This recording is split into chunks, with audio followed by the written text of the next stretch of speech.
two small cap stocks that are in pursuit of a drug to treat NASH, that is non-alcoholic steatohepatitis, that is AKRO and ETNB.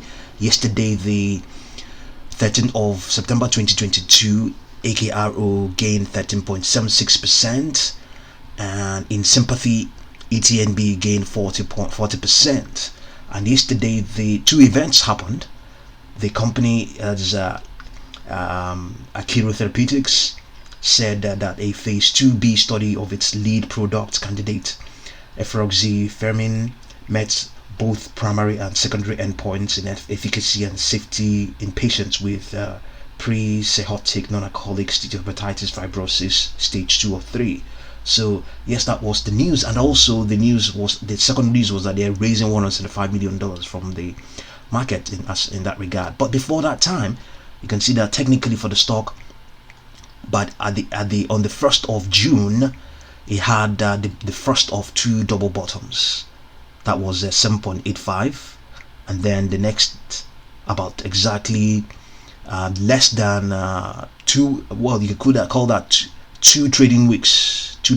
Thereafter, it also had the second double bottom, and since that time, it has been strongly bullish and extended. So in that short time, since the middle of June, the stock has been showing strength and rallying. So within that short time, it's been strongly bullish. It hasn't fallen below its 50-day moving average, and yesterday that news broke concerning its endpoint outcomes, and it has skyrocketed. So we have covered the stock to some extent. Now this is the third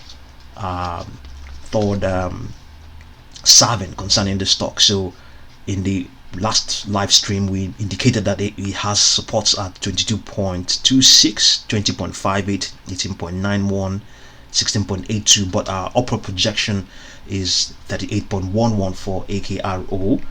And for ETNB, we covered it, but we didn't come up with any projections. We have a projection here, an upward projection of about a completed okay, well, we have this one from based on what has happened, this spike just right where its 250-day moving average is as of the 29th of December of last year. So we picked the Fibonacci grid from there and projected downwards, so that will give us its projection since it is below that high. So the support from that level is also the target, our upward projections from where it is right now. So we have 8.93, 10.11, but before that 10.11, we computed a price of 9.62. So in a very short time, 9.62 and 8.93 are quite very much likely. These two stocks are worth watching. They're worth watching. They're small caps, and much more volatile. If it's the sort of thing you like, as against this sort of big players like Pfizer, you can see that, Roche, these are very AstraZeneca, Novartis, Merck, AbbVie. Okay, these are big players involved, and you can see why they are involved. It is projected by 2028 that this market alone is worth 24.26. It is up from 1.63 billion just last year, 2021. So up to 62.06 billion by 2031. You can see why these big players are involved. So, but AKRO, they are holding their own there. They're doing their best, and market participants are really keen on. They're watching them. If you trade these other big players, you are not really sufficiently exposing yourself to this industry. You're exposing yourself to a diverse range of markets they are involved in. But some market participants prefer to narrow it down. They have done their due diligence concerning what's going on. It's this NASH space, this NASH disease.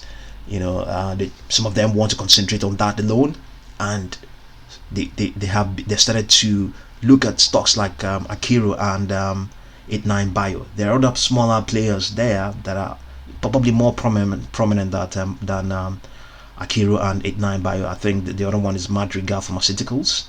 Okay, so But these two stocks, AKRO and 89 Bio, their market participants are watching them, and they're keenly watching. You can see, especially 89 Bio is still penny stock, still pretty much penny stock, still in low digits.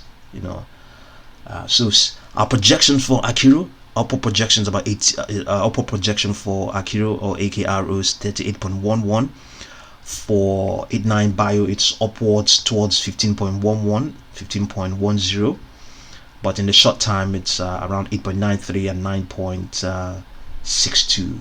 Okay, so see what you make of these two small cap stocks, in the pursuit of a drug for NASH, non-alcoholic steatohepatitis.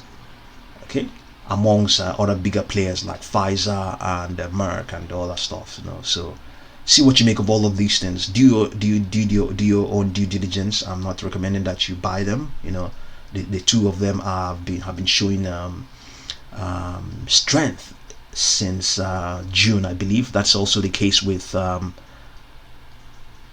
ETNB. Yes, ETNB, as a matter of fact, its own started in May. As a matter of fact, started to showing strength since May and has held up. It hasn't fallen below its 50-day moving average as well. So they are worth watching. They are quite interesting stocks. Okay, so thank you very much for watching this video.